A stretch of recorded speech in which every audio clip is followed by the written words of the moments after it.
नमस्कार शेतकरी मित्रांनो. जर तुम्ही फळबाग लागवडचा विचार करत असाल आणि त्यातूनही आंब्याची लागवड करण्याचा विचार करत असाल तर हा व्हिडिओ तुमच्यासाठी खूप फायद्याचा ठरू शकतो. आता याच्यामध्ये आपण आंबा लागवड कुठे करायची, केव्हा करायला पाहिजे, त्याचं टोटली नियोजन काय असणार आहे, याच्या मधामध्ये पाण्याचा असो खताचा असेल त्याच्यापैकी सेंद्रिय खताचा जास्तीत जास्त वापर कसा करता येईल, पुन्हा याच्यासाठी जे गव्हर्नमेंट कडून आपल्याला मिळणाऱ्या सबसिडी आहेत त्या कशा घेता येतील, कोणकोणत्या आहेत, किती भेटतील, कशा पद्धतीने अप्लाय करून घ्यायच्यात, अशा पूर्ण ए टू झेड माहितीचा आपण याच्यामध्ये थोडंफार एक्सप्लेन करण्याचा प्रयत्न केलेला आहे. आणि याच्या मधामध्ये आपण जास्तीत जास्त जी स्वतः आपण जी केलेली आंबा लागवड आहे आपल्या शेतामनामध्ये त्याचं डायरेक्ट लाईव्ह आपण दाखवलेलं आहे, जेणेकरून प्रॅक्टिकली तुम्हालाही हे समजून येईल. चला तर मित्रांनो, आज आपण पाहूया आंबा लागवड याची माहिती. मी महादेव भेंडेकर आणि तुम्हाला माझी प्रॅक्टिकल जी माहिती आहे ती देत आहे. तर याच्या मधामध्ये सर्वप्रथम जर आंबा लागवड आपल्याला करायची असेल ना तर काय करावं लागेल, आपल्याला जमीन आणि हवामान कसं आहे ते बघावं लागेल, आपल्याला आपल्या एरियामध्ये कोणती जात आहे हे असं पाहावं लागेल. त्याच्यानंतर लागवडीचं अंतर किती ठेवायला पाहिजे, रोपे किती बसले पाहिजेत, खड्डे कशा पद्धतीने खोदले पाहिजेत, त्यानंतर खत व्यवस्थापन सुरुवातीला काय केलं पाहिजे किंवा पिरियडिकली आपल्याला कसं करता येईल, केव्हा केव्हा करता येईल, उत्पन्न किती मिळतं, किती लाखामध्ये आपल्याला उत्पन्न मिळणार आहे पर एकर आंबा लागवडमध्ये. उगच आता बरेच आपण ऑनलाईन व्हिडिओ पण पाहतो की त्याच्यामध्ये भरपूर काय दिलेलं असतं की 20-25 लाख, 30 लाख, 40 लाख असे उत्पन्न हेक्टरी किंवा असे एकरी काढलेले. पण असं न करता जे आपलं एक्झॅक्टली रिअल मध्ये जे आहे तेच आपण याच्या मधामध्ये दाखवण्याचा प्रयत्न केलेला आहे. आणि जी आपली आंब्याची बाग आहे याच्यातून उत्पन्न किती आहे ते आपण याच्या मधामध्ये पूर्ण एक्सप्लेन केलेलं आहे. तर आपली आंब्याची बाग जवळपास ही 3.5 वर्ष, 4 वर्ष आजच्या काळात होत आहेत. आणि याच्या मधामध्ये लास्ट इयरला आपल्याला जवळपास अर्ध्या झाडांना मोहर लागला होता. म्हणजे आपण जे 400 झाड जे लावलेले आहेत त्याच्या मनामध्ये 2 एकर मनामध्ये, तर त्याच्यापैकी अर्ध्या झाडांना आपल्या मोहर आला होता आणि बऱ्यापैकी उत्पन्न भेटलं होतं. पण असं नाही की कितीही आपल्याला जागेवरून, आता बरेच आपण व्हिडिओ पाहतो त्याच्यामध्ये सांगतात की जागेवरून आमचा आंबा 100ला घेतला, 150ला घेतला, 600 किंवा काही असं न सांगता मी क्लिअर आणि प्रॅक्टिकली सांगतो. आपला मोठा आंबा त्याच्यामध्ये जसं की त्याने निवडून 1 नंबरचा ठरवून जो घेतला होता तो 70 रुपये किलोनं जागेवरून ते घेऊन गेले. आणि थोडासा दुसरा जो होता तो घेतला आपला 58 रुपये किलोनं, त्यांनी जागेवरून कच्चा आंबा आपला घेऊन गेले होते. हा आपल्याला प्रॅक्टिकली भेटलेला आहे. आता यावर्षी पाहू किती भेटतंय ते. यावर्षी तर आपल्या जवळपास पूर्ण झाडांना मोहर आलेला आहे. एक जवळपास 7-8 झाडांना राहिलेलं आहे बाकी, आणि त्यांना येते की नाही येते माहित नाही, पण आतापर्यंत आलेलं नाहीये. किंवा त्यांना 1 वर्ष गॅप मारून येत असेल तर काय सांगता येत नाही, काही झाडांना होतं परत तसं. पण याच्या मनामध्ये आपण सर्व माहिती बघू. त्याच्या मनामध्ये अनुदान, ठिबक सिंचन, ह्या सगळ्या गोष्टी किती होतं, खर्च कसा होतो, ते सगळ्या गोष्टी आपण पाहणार आहे.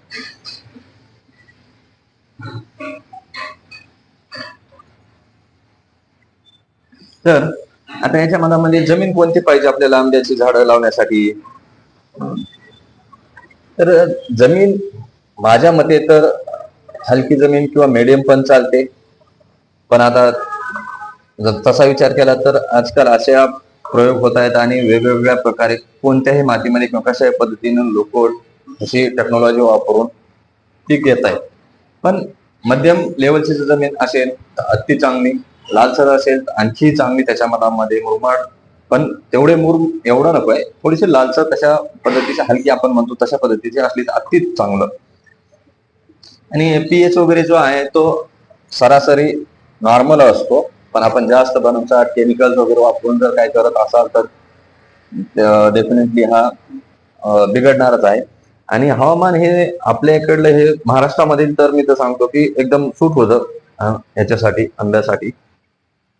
उष्ण कोरडं पाहिजे, थंडी पण पाहिजे, हे सगळे हवामान वगैरे आपल्या याच्या मनामध्ये आहे आपल्या महाराष्ट्रामध्ये तशा पद्धत किंवा वातावरण तसं आहे. आणि जाती आता कोणत्या असायला पाहिजेत, किंवा आपण कोणती जात लावायला पाहिजे ते आता जस त्याच्या वातावरणानुसार किंवा तसं बघायला पाहिजे. पण हापूस आंबा हा जास्त महाराष्ट्रातला आपल्या कोकणामध्ये जास्त पिकतो, त्याला दर पण चांगला भेटते. पुन्हा केसर आंबा जो आहे तो महाराष्ट्र आणि गुजरातमध्ये आहे. दसरी जो आहे तो उत्तर भारतात जास्त जातो. त्याच्यानंतर लंगडा आहे, तोतापुरी आहे, मल्लिका आहे. आंब्यामध्ये मध्ये अशा बऱ्याच जाती, पण याच्यापैकी आपल्याला कोणती येते आपण जी लावलेली आहे ना ती आहे केशर. आणि हे आपण कोकणातूनच रोपं आणून लावलेली होती, आणि याला जवळपास 3.5-4 वर्ष झालेले आहे आपण लावून. आता आपण याचं अंतर जे आहे, तर जनरली जे आपण बाकीची माहिती जी घेतोय किंवा आपण कुठे पाहतो, किंवा काही इजरायल टेक्नॉलॉजी म्हणतात किंवा कोणत्या टेक्नॉलॉजी तशा पद्धतीने ते लावतात, 10x10 मीटर वरती लावतात त्याच्या मनामध्ये. पण आपण जी लावलेली आहे ती 15x15 फूट वरती लावलेली आहे. आणि जर अवरेज किंवा एक मध्यम स्वरूपाची घ्यायची जर असेल त्याच्या मनामध्ये, तर 7.5 मीटरची सफिशियंट आहे. आणि जे परंपरागत म्हणजे आपल्या जुन्या काळामध्ये आपले शतानी झाडं असायचे किंवा कुठे असायचे, तर ते अंदाजे आपले 10-12 मीटरच्या आसपासची रेंज मध्ये असायची झाडं. पण तेवढी अशी बागायत म्हणून कोणी तेवढं जुन्या काळात एवढं करत नव्हते, पण धुऱ्याने किंवा धुऱ्याच्या काठाने असे झाडं वगैरे लावत होते. आणि जर ज्यांना जर जवळ आणखी घ्यायचं असेल तर 5 मीटरचं हे अंतर हे चांगलं आहे. पण आपण जे केलेली आहे प्रॅक्टिकली आपले जे हे झाडं आहेत हे आहेत आपण 15x15 वरती लागवड केलेली आहे. आता लागवड आपण केव्हा केली होती? आपण केलेली होती जुलैमध्ये केलेली होती. पण तुमच्याकडचं पाणी किंवा मुबलक पाणी वगैरे असेल तर तुम्ही फेब्रुवारी मार्च मध्ये ते पण करू शकता, किंवा जानेवारी मध्ये पण करू शकता याच्या मनामध्ये. आता खड्डे कसे करायचे? आपण काय केलेलं होतं, जेसीबीने खड्डे केलेले होते. एक खोऱ्याचा जो अंदाजे आकार जो आहे ना तेवढा आपण खोली तशीच केली होती, 1 मीटरची रुंदी पण तशीच केली होती तसं. आणि त्याच्या मनामध्ये सुरुवातीला आपण काय केलेलं होतं, सिंगल सुपर फॉस्फेट टाकला होता, शेणखत थोडं टाकलं होतं, अंदाजे आपण 2-2 टोपले टाकलं होतं. आता किलोचा जर विचार केला तर आपण सांगतोय किंवा 20 ते 25 किलो अंदाजे टाकायला पाहिजे, पण अप्रॉक्सिमेटली 10-12 किलोच्या आसपास तर शेणखत टाकायला पाहिजे, कारण त्याचं पुढं होतं. आणि नंतर शेणखतामुळे काय होतं, जमिनीमध्ये बुन्नी किंवा लागते, त्याच्यासाठी आपण ज्याथे मीठ वगैरे म्हणतो आपण जेव्हा वापरतो तर मुळांना हे होऊ नये, तर तसं थोडं थोडं आपण टाकायला काय हरकत नाही. चिमूटभर प्रत्येक झाडाच्या ह्याच्या मनामध्ये मिसळून त्याच्या मनामध्ये, का तर बुन्नी वगैरे लागू नये, जे आपण ओढणीचं म्हणतो तसं. आणि हे भरून घेतल्याच्या नंतर त्याच्या मनामध्ये आपण रोप लावायला काय हरकत नाही, का तर खड्डा हा जास्त उकरल्यामुळे काय झालेलं असतं, आपला मोकळी माती आपण वरून टाकल्याच्या नंतर राहते. नवीन मुळ्यांना थोडस स्प्रेड होण्यासाठी थोडासा चान्स भेटतो, किंवा मोकळी माती असल्यामुळे त्यांना पसरण्यासाठी वेळ भेटतो. आणि म्हणजे चांगलं तिथलं वातावरण तयार होतं, हवा खेळती राहते, त्याच्यामुळे ते आपण मोठे खड्डे जेवढे घ्याल तेवढं चांगलंच आहे त्याच्या मनामध्ये. आणि रोप जे आहेत ते आपण कलम केलेले जे म्हणतो, तर ते रोप आपण जवळपास कसे घ्यायचे आपल्या नाही, तर आपण जे आणलेले होते ते 24 महिन्याचे घेतलेले होते. पण तुम्ही एक 7-8-9 महिन्याचे पासून ते 2 वर्षापर्यंत घेऊ शकता, किंवा जर नियोजन चांगल्या पद्धतीने करता येत असेल तर तुम्ही थोडस आणखी 2-2.5 वर्षापर्यंत देखील घेऊ शकता, काय अडचण नाही त्याचं. आपण जे आणलेले होते आपण आणले होते 2 वर्षाचे म्हणून, आणि लागवड वगैरे केली त्याची. मग आता याच्या मधातून जे रोप घेणार आहेत ना, तर हे कधीही तुम्ही सगळीकडे विचारपूस करून किंवा चांगल्या नर्सरीमधून घ्या. हे मी का सांगतोय, कारण ज्यावेळेस आपला व्यापारी आपल्या शेतामध्ये आला होता आंब्याची बाग बघायला, त्यानं पूर्ण आपली बाग बघितली, आणि बघितल्याच्या नंतर त्याने एक शब्द म्हटला की असे तुम्हाला झाड भेटले कुठून की याच्या मधामध्ये मिक्सिंग नाहीये अजिबात, दुसरं एकही झाड दिसत नाही, टोटल आपले झाड जे आहेत ते टोटल केसर आहेत. मग हे बघा, काही ठिकाणी नर्सरी मधामध्ये मिक्स करून देतात. आता आपण झाडं लावून 3-4 वर्षे मेहनत करणार, ज्यावेळेस फळं येतील त्यावेळेस जर वेगळे आले तर त्यावेळेस एवढी मेहनत वाया जाईल, ते झाडही काढून टाका वाटणार नाही. आणि त्याच्या झाडांचा आंबा जो आहे तो कोणताही जर कसाही जर असला तर मग काय करणार, तर पूर्ण आपलं बऱ्यापैकी सगळ्या गोष्टीचा वेस्ट झाल्यासारखं होईल. त्याच्यासाठी एक विश्वास असणारी किंवा चांगली नर्सरी घ्या, तिथून केसर किंवा कोणती जे काय तुम्ही जात घेता असा, तर ती जात ती पूर्ण झाड तीच असेल, मिक्सिंग नसेल, या पद्धतीने घ्या. कारण विनाकारण घ्या आणि आपला टाइम, वेळ, पैसा सगळ्या गोष्टीचं वेस्ट होऊ नये, त्याच्यामुळे थोडीशी अगोदरच काळजी घेऊन तशा पद्धतीने नर्सरी म्हणून रोपे वगैरे घ्या. त्याच्यानंतर आपल्याला जे खत व्यवस्थापन वगैरे जे करायचे लागवडीच्या पासून ते पुढं त्याच्या उत्पन्न चालू होईल पण किंवा लाईफ त्याची आहे तोपर्यंत. तर पहिल्या वेळेस आपण जर लावलं तर त्यावेळेस शेणखत आपण 10-12 किलो दरवर्षी आपण टाकायला काय अडचण नाहीये. युरिया हा एकदम नॉर्मल किरकोळ ठेवा. युरिया हा जास्तही नकोय. 2 छटाक ठीक आहे. 100 ग्रॅम आपल्याला सफिशियंट आहे. सिंगल सुपर फॉस्फेट जे आहे ते 2-3 छटाक ठीक आहे. त्याच्यानंतर एमओपी मात्र गरजेचं आहे. नॉर्मल आहे, किरकोळ आहे, पण हे गरजेचं आहे का तर हे बाकीचे मायक्रो युटिलाइज वगैरे करण्यासाठी, सगळ्या गोष्टी सपोर्ट करण्यासाठी एमओपी हा फार महत्वाचा घटक आहे. तो द्यायला पाहिजे दरवर्षी. पण केव्हा द्यायला पाहिजे हे तुम्ही जून जुलै मध्ये जर दिला तर दरवर्षी तर एकदम चांगला. का आता मॅन्युअली पाणी देऊन हे करण्याची गरज नाही. पाऊस काळ आपला चालू झालेला असतो. पावसामुळे ऑटोमॅटिक ते जमिनीमध्ये विघटन होऊन त्याचं युटिलायझेशन हे झाडाला फायद्याचं भेटतं. नंतर 4 ते 6 वर्ष जेव्हा आपली नॉर्मल फळधारणा वगैरे होते, अप्रॉक्सिमेटली तर 4-5 वर्षाला चालू होतेच. त्यावेळेस थोडंसं शेणखत वाढवा, युरिया पण वाढवा, सिंगल सुपर फॉस्फेट एसएसपी ते पण वाढवा, एमओपी पोटॅश ते पण वाढवा. पुन्हा नंतर फळधारणा झाल्यास नंतर मात्र थोडंसं आणखी डोस वाढवावा लागेल. आता त्याची कॅपॅसिटी वाढते, फळ आपल्याला थोडीशी साईज मध्ये पण चांगला यायला पाहिजे. मग या गोष्टीचा आपण विचार करायला पाहिजे की आपल्याला कशा पद्धतीचं लागणार आहे ते. मग तसं तुम्ही वर्षानुवर्षे त्याचं जे आहे ते घेऊ शकता उत्पन्न. पहिले 3 वर्षापर्यंत आहे, पुन्हा 4-5-6 वर्ष असं झालं, पुन्हा नंतर आपली जर फळधारणा वगैरे चालू झाली तर मग त्या पद्धतीने आपल्याला करता येतं. आणि याच्या मधामध्ये जर विचार केला तर जेव्हा आपण ही लागवड करतोय तेव्हापासूनचा हा पाणी नियोजनामध्ये काय करायचं आपल्याला, सुरुवातीला जेव्हा लागवड केली की लगेच पाणी द्या झाडाला. जेव्हा आपण लागवड करतो तेव्हा पावसाच्या किंवा या भरोशावर बसू नका. कारण जून जुलै मध्ये जर आपण लागवड करत असाल किंवा आपण झाडं लावले आपण म्हणतात की पाऊस वगैरे पडेल, तर मी तर म्हणतो की झाडं लावले की लगेच आपण लगेच त्याला पाणी द्यायला पाहिजे. तुमचं ड्रिपने असू द्या नियोजन, किंवा जर सुरुवातीला दांडाने देत असाल किंवा पहिलं केलेलं असेल तर सगळं चांगलं तो आपला जो खड्डा आहे ना तो चांगला पहिल्यांदा सुरुवातीला भिजू द्या. लगेच त्याचं लागण जे आहे ना ती लवकरात लवकर ते अब्झॉर्ब करायला चालू करेल झाड. नंतर जेव्हा आपली सुरुवात होणार उत्पन्नाची त्यावेळेस जेव्हा अप्रॉक्सिमेटली ऑक्टोबर-नोव्हेंबर पासून आपल्याला मोहर यायला चालू होतं. ऑक्टोबर मध्ये जर म्हटलं मोहर तर मग तो अर्ली मोहर म्हणतो. त्याला प्रॉपरली नियोजन करून लवकर आणला तर त्याला आपल्याला दर पण नंतर चांगला भेटतो. पण सरासरी जर विचार केला तर आपला डिसेंबर-जानेवारी मध्ये मोहरचा हा चांगला काय म्हणते ते पिरियड मानला जातो. तर त्यावेळेस जेव्हा आपल्याला वाटतं की आपल्या आंब्याला झाडाची हे येणार आहे, मोहर येणार आहे, फ्लोरा येणार आहे, तर त्यावेळेस आपण जवळपास 15-20 दिवस तर पाणी द्यायला नाही पाहिजे, किंवा दिलं तर एकदम नॉर्मल द्यायला पाहिजे. आणि जेव्हा आपली फळं जे चालू होणार आहे तर त्याचं उत्पादन किती होणार आहे आपल्याला, तर मेन लावणं म्हणजे काय उद्देश आपला हाच आहे की जास्त फळधारणा झाली पाहिजे किंवा उत्पन्न वाढलं पाहिजे. आपल्याला फायनान्शियल पण त्याच्या मनामध्ये उत्पन्न आपल्याला भेटलं पाहिजे. तर पहिले 3-4 वर्षामध्ये काय होतं थोडंसं नॉर्मल येतं. आता गेल्या वर्षी जर आपला पाहिला तर फक्त 37 क्विंटल निघले होते आंबे. का आता आपल्याला कमी वेळ होता, पण आता या वर्षी जे आहेत आपलं जास्त निघणार आहे. आता हा दुसरं वर्ष आहे की आपलं उत्पन्न निघतंय. पण पहिलं जे उत्पन्न जे गेल्या वर्षी आपल्याला जे भेटलं होतं ते जवळपास 10 ते 12 किलो किंवा काही झाडाला 15 किलो पर्यंत भेटलं होतं. पण ॲव्हरेजचा विचार केला तर 10-12 किलोच मी मानतो. काही झाडाला 5-7 किलो पण राहिले होते.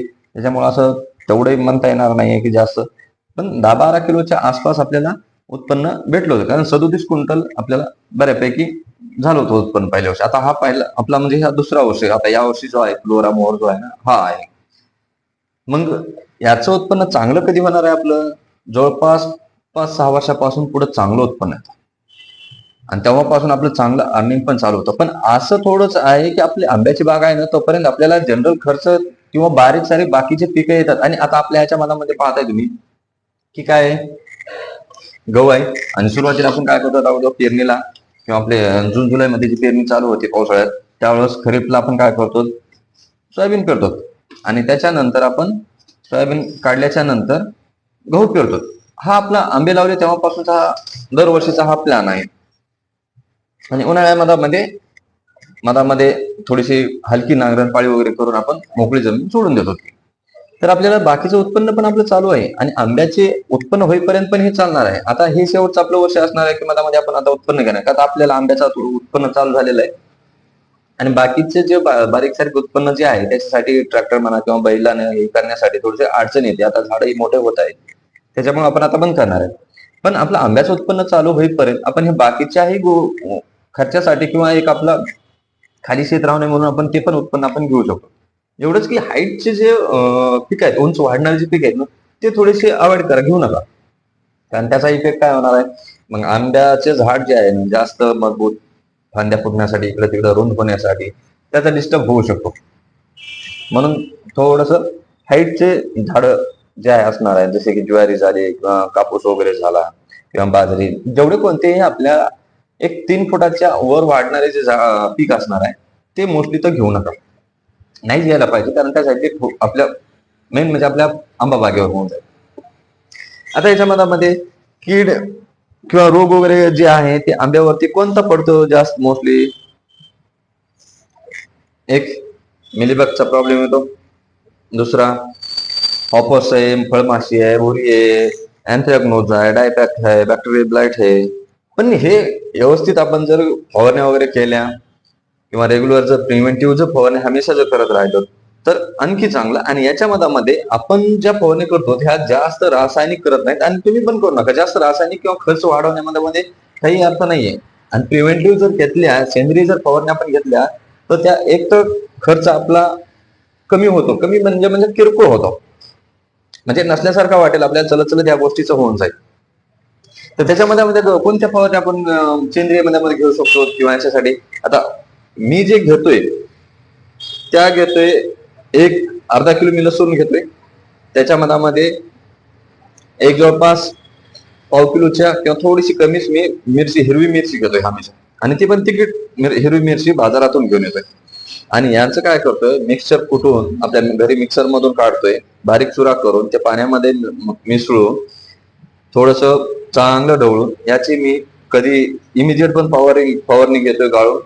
कारण हे जे मी अर्धा किलो लसूण आणि पाव किलोची जवळपास हिरवी मिरची जी कुटून घेतलेली आहे ती मी 10 फवाऱ्यासाठी घेतलेले आहे, म्हणजे 20 लिटरचा आमचा फवार आहे. तर त्यासाठी म्हणजे एक 200 लिटरच्या पाण्यासाठी झालं. आणि ते आपण किती लिटर पाण्यामध्ये याचं मिक्सर करणार आहे ते तेवढ्या 20 फवाऱ्यासाठी किंवा 200 लिटर साठी सफिशियंट आहे, तेवढं आपण स्प्रे करू शकतो जे लागणार आहे तेवढ्या पाण्यामध्ये. जर पाणी कमी लागत असेल, कुणी 1 एकरच करत असेल कमी, करता आपलं 2 एकरच आहे म्हणून आपण 200 लिटर करून ते स्प्रेसाठी वापरतो. जर तुमचं कमी रान असेल किंवा जास्त असेल त्याच्यानुसार तुम्ही ते कमी जास्त करू शकता. याच्यामुळे काय होणार आहे, हे बाकीचे जे नॉर्मल जे आहेत हे सगळे रोग हे प्रिव्हेंटिव्ह साठी किंवा नॉर्मल जर आलेले असतील तर सगळे गायबच होतात. आणि असे आपल्याला रोग कधी दिसले नाहीत आपल्या झाडावरती. आता आपण दर 2 महिन्याच्या आसपास ही फवारणी कंटिन्यू ठेवतो आणि हा माझा एक फॉर्म्युला आहे, हेच आहे. आणि याच्या नंतर दुसरा मी काय करतोय, ताक आणि हळद मी प्रत्येक ह्याला फवारणीसाठी एका पंपाला, म्हणजे आमचा 20 लिटरचा पंप आहे, तर ताक मी काय करत असतो, जवळपास अर्धा लिटर ताक घेतोय, त्याच्या मनामध्ये 4 ते 5 ग्रामच्या आसपास आपण 20 लिटर पंपासाठी वापरतो. तशा किती किती लिटरचा तुम्ही पंप वापरता त्याच्यानुसार तुम्ही वापरू शकता. आता आपण 15 बाय 15 वरती जी आपली स्वतःची आंब्याची बाग जी तयार केलेली आहे ती आपण एकरी किती टाकतो, आपण 400 झाडं 2 एकरामध्ये ठेवलेली इथं लावलेली इथं. तर ऍग्रोट हिशोब जर म्हणलं तर 193 झाडं हे बसतील एका एकरामध्ये. जर समजा आपण 200 बसवले तसे 200 झाडं बसतील. 2 एकरामध्ये आपण 400 झाडं लावलेली इथं. आता त्याचा खर्च वगैरे जर पाहिला तर रोपांची किंमत ही लहान असेल तर कमी आहे, थोडीशी जास्त दिवसाचा असेल तर थोडी जास्त किंमत आहे. त्याच्यामुळे हे एक अंदाज दिलेला आहे, जेणेकरून तुम्ही तुमचं आपल्या याच्यानुसार लावा. पुन्हा नर्सरीनुसार याच्यानुसार कमी जास्त रेट होतं. पुन्हा खड्डे वगैरे खणण्यासाठी जे काय खर्च वगैरे लागणार आहे, जेसीबीने आपण खड्डे खणले होते, 1 मीटर चेक केले होते, 1 बाय 1 अशी टोटली, तशा पद्धतीचं हे आपलं खर्च वगैरे आहे. एक अंदाजे खर्च दिलेला आहे. रासायनिक खतांचा वगैरे नॉर्मल किरकोळ खर्च येतो, मजुरी लागतेच 5-7 हजार रुपये, त्याच्यानुसार होतं. एकूण टोटल खर्च वगैरे जे आहे हे अंदाजे दिलेला आहे. कमी जास्त होऊ शकतं, ड्रीप केली नसेल तर कमी होईल, त्याचा खर्च वाचेल. तर बाकीच्या गोष्टीनुसार खर्चाचं नियोजन आहे त्याच्यात. आता पुढील वर्षासाठी दरवर्षी खर्च वगैरे किती लागतो आपल्याला, तर मित्रांनो कसं आहे, 10,000 भरपूर झालं, एवढा खर्च लागत नाहीये. पण आता प्रत्येकाचं जर ऍडिशनल काही टेक्नॉलॉजीनुसार काय खर्च करण्यासाठी किंवा लवकर आणण्यासाठी काय करायचं असेल तर त्याचा खर्च वाढू शकतो. त्याबद्दल त्याचा वापर कसा आहे, कशा पद्धतीने करणार आहे, त्याचं नियोजन वगैरे त्याच्यावर नाही.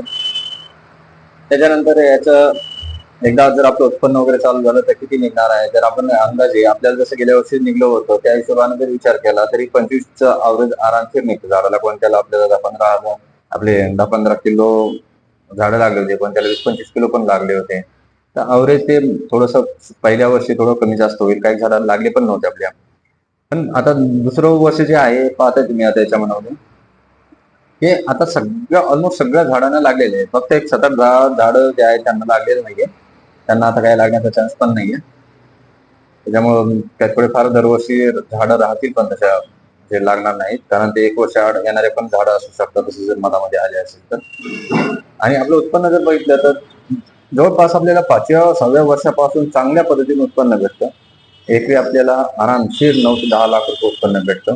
फक्त अपवाद जर सोडला, जसं की अवकाळी काही झालं, गारपीट वगैरे काय झाली, मोहर वगैरे त्यावेळेस गळून गेला किंवा पुन्हा बारीक सारीक कैऱ्या वगैरे असेल त्या जर गळून गेल्या तर त्यानुसार खर्च वगैरे होऊ शकतो. तसं आता उत्पन्न जर विचार केला आपण तर टोटली आपलं उत्पन्न एकरी 9 ते 10 लाख रुपये आरामशीर काढू शकतो. आता एक लमसम खर्च मी दिलेला 1 लाख रुपये, पण एवढा नाही लागणार. भरपूर झालं 10-20 हजार रुपये भरपूर खर्च होतो. कारण जेवढा आपण ऑर्गॅनिक सेंद्रिय शेती आणि सेंद्रिय खत याच्यासाठी जर विचार केला तर भरपूर खर्च आपल्याला कमी करता येतं. आणि प्रिव्हेन्शन जर फवारणी वगैरे असेल, खतं वगैरे सगळ्या गोष्टीचा आपण प्रिव्हेंटिव्ह जर वापर करत असाल ना ऑर्गॅनिक मध्ये, तर डेफिनेटली खर्च आपला 10,000 किंवा 20,000च्या मधामध्ये आपला राहू शकतो आणि चांगल्या पद्धतीने आपल्याला उत्पन्न वगैरे घेता येतं. आता जेवढे जास्त दिवसाचे झाड आहे तेवढे वर्षानुवर्ष आपल्याला नियमित उत्पन्न याच्यातून भेटतं. कारण दरवर्षी आपला जो मशागतीचा खर्च वगैरे आहे तो वाचतो. नवीन नवीन पेरण्या, नवीन पिकं, हे पारंपरिक पिकामध्ये आपला तो खर्च जास्त होतो, उत्पन्न कमी. त्याच्यापेक्षा हे तुलनेमध्ये 10 पटीने चांगलं आहे. आणि याचं सरकारने अनुदान वगैरे भेटतं, झाडांसाठी भेटतं, फळबागेसाठी भेटतं, ठिबक याच्यासाठी भेटतं. आपण त्याचा वापर करू शकतो. आणि जर आपण याच्या मनामध्ये ऑर्गॅनिक पद्धत वापरली तर डेफिनेटली खर्च देखील कमी होतो. मल्चिंग पेपर वगैरे या बाकी गोष्टी जर वापरल्या तर पाण्याची बचत पण होतेच. मित्रांनो थोडंसं फास्ट घेतोय कारण लेंदी व्हिडिओ होतोय, ते तुम्हाला पण थोडासा टाइम आणि बाकीच्या गोष्टी मॅनेज करण्यासाठी. आता तुम्ही वाचू शकता, थोडं पॉज करून व्हिडिओ वगैरे बघा. ठिबक वगैरे कशी डिझाईन पाहिजे, तुम्हाला मेन लाईन कितीच पाहिजे, सब लाईन किती पाहिजे, ड्रिप वगैरे किती MM वगैरे पाहिजे, तर या पद्धतीने दिलेलं आहे. आणि त्याच्यासाठी पाणी वगैरे किती पाहिजे, झाडांच्या नुसार पाणी आहे, लहान असतील तर कमी पाणी, जास्त जेवढे मोठे होतील तेवढे जास्त पाणी वगैरे लागेल. तर तशा पद्धतीने आपण नियोजन हे ठेवलेलं आहे. आता पाणी देण्याचे वेळापत्रक काय आहे ते ऍक्युरेट हे सगळं होत नसतं, ते जमिनीनुसार आणि वातावरणानुसार याच्यानुसार कमी जास्त होणारच आहे. त्याच्यानंतर खर्च वगैरे किती लागणार आहे अंदाजे या गोष्टीचा दिलेला आहे. पुन्हा ड्रिपचा वगैरे अनुदान वगैरे आहे त्या पद्धतीचा आपण अंदाजे घेऊ शकतो. तर आता जे ड्रिप वगैरे जर वापरत असाल तर तुम्ही हमेशा याची एक 7-10 दिवसानं 15 दिवसानं काय करायचं, फ्लशिंग वगैरे केलं चांगलं राहील. केमिकल ऍसिड वगैरे जे असेल तर ते एखाद्या वेळेस तरी महिन्याला देऊन त्याच्यातून ते चॉकअप होऊ नये म्हणून त्याच्यासाठी ते काढून टाकण्यासाठी ऍसिड वगैरे वापरू शकता. आणि मल्चिंग आणि हे बघा असलं म्हणजे डेफिनेटली आपलं पाणी बचत होणारच आहे आणि उत्पन्न आणि ह्याच्यासाठी तर वाढ होणारच आहे त्याची. आता याच्यासाठी ड्रिपसाठी आणि ह्या सगळ्या गोष्टीसाठी अनुदान वगैरे कशा पद्धतीने घ्यायचे, त्यासाठी आपल्याला जे कृषी अधिकारी आहे तालुका लेवलला आपल्या एरियामधून आपण त्यांना कॉन्टॅक्ट करू शकतो. आणि अनुदान जे आहे ते प्रत्येक एरियानुसार वेगवेगळं आहे. त्याच्यामुळे आपल्याला तुम्हाला ॲक्युरेट करेक्ट पाहिजे असेल माहिती तर तुम्ही आपल्या कृषी अधिकारी किंवा तिथल्या जे काय अधिकारी आहेत त्यांच्याशी संपर्क जर साधला तर तुम्हाला तिथे टोटली माहिती आणि कितीपर्यंत आपल्याला अनुदान वगैरे आहे किंवा आपण कितीपर्यंत पात्र आहेत शेतकरी ते माहिती तिथून भेटू शकते. आता जे ऑनलाईन आपल्याला करण्यासाठी कशी पद्धत आहे तर ती इथं दिलेली आहे. ऑनलाईन पोर्टल महाडीबीटी वरती जायचे आपल्याला, त्या पोर्टलवरती, आणि इथं दिलेली आहे साईटचं पूर्ण URL वगैरे, लॉग इन, रजिस्ट्रेशन, डॉक्युमेंट वगैरे काय लागणार आहे ही सगळी माहिती आपण याच्या भागामध्ये दिलेली आहे. इथं कागदपत्र वगैरे आपण दिलेलीच आहे. त्याची मंजुरी भेटल्यास काय करायचे, केव्हा घ्यायची, केव्हा आपल्याला पैसे वगैरे भेटणार आहे, ते म्हणजे अनुदान आपल्या अकाउंटला जमा होईल. जमा जेव्हा होतं ते आपल्या आधारला जे लिंक आहे त्या अकाउंटला आपल्याला पेमेंट वगैरे पडतं. त्याची माहिती घ्या आणि हे सगळी महाडीबीटीच्या कार्यालयाशी तुम्हाला जास्त मिळेल.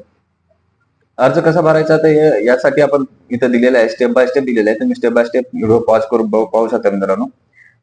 त्याच्या स्क्रीन वगैरे कोणत्या येणार आहे, तिथे काय काय करायचे, कसे सिलेक्शन वगैरे करायचे, सगळ्या या गोष्टी दिलेल्या आहेत. तर त्याच्यानुसार आपण करू शकता. स्क्रीनचा आता त्याच्यावरती काय डॉक्युमेंट वगैरे अपलोड करायचे ते दिलेले याच्यावरती आपण त्याचं आपल्याला स्टेटस वगैरे कंटिन्युअसली पाहता येतं. अप्रूव्ह झाल्याच्या नंतर बाकीच्या गोष्टी करता येतील मंजुरीसाठी. पुढचं जे काय झालेलं आहे ते कोणत्या कंपन्या मंजुरी म्हणजे गव्हर्नमेंट अप्रुव्हल आहे त्यांच्याकडून आपल्याला ते घ्यावं लागेल. नंतर त्यांचे अधिकारी येतील, जिओ टॅगिंग वगैरे करतील, पण नंतर बँकेमध्ये अप्रुव्हल झाल्यानंतर जमा होईल आपल्या अनुदान आपल्या बँकेच्या खात्यावरती. आता याच्यानंतर आपल्याला जे ऑर्गॅनिक शेतीमध्ये जास्तीत जास्त कमी खर्चामध्ये जी आंब्याची करायची आहे त्या पुढचा व्हिडिओ मी मित्रांनो घेऊन येतोय. कीड नियंत्रण वगैरे रोग व्यवस्थापन आपल्याला कशी करता येईल आणि ते आपल्याला सेंद्रिय पद्धतीने कशी करता येईल, सेंद्रिय खत आपल्याला घरच्या घरी कसं तयार करता येईल, पुन्हा नंतर सेंद्रिय औषधं फवारणीसाठी कसे घरच्या घरी करता येतील, त्या सगळ्या गोष्टीचं पुढच्या व्हिडिओ मला डिटेल देणार आहे. त्याच्यामध्ये भरपूर गोष्टी काय आहेत. आपल्या लिंबाचं झाड असतं आपल्या शेतामध्ये, कडू लिंबाचं झाड, त्याच्या पानापासून आपल्याला कसं आपल्याला अर्क वगैरे तयार करता येईल किंवा त्याच्या बियापासून कसं करता येईल, त्याच्यामध्ये ब्रह्मास्त्र कसं सेंद्रिय आपल्याला घरच्या घरी तयार करता येईल, जीवामृत कसं करता येईल त्याच्यामध्ये, हे सगळ्या गोष्टी आपल्या पूर्ण ज्या सेंद्रिय याच्या पुढे आपण त्याचे नियोजन करणार, जेणेकरून आपला टोटली वार्षिक खर्च जो आहे ना एकदम कमी म्हणजे नसल्यासारखा किरकोळ झाला पाहिजे. ताक याचं महत्व, गुळाचं, याचं सगळ्या गोष्टीचं हे आपल्याला सगळं ह्युमिक ऍसिड वगैरे कसं तयार करायचं याचे पूर्ण आपण व्हिडिओ घेणार आहेत. तर तुम्ही माहिती जर चांगली वाटली असेल, आवडली असेल तर लाईक करा, सबस्क्राईब करा आणि शेअर पण करा. आणि आता पुढचे व्हिडिओ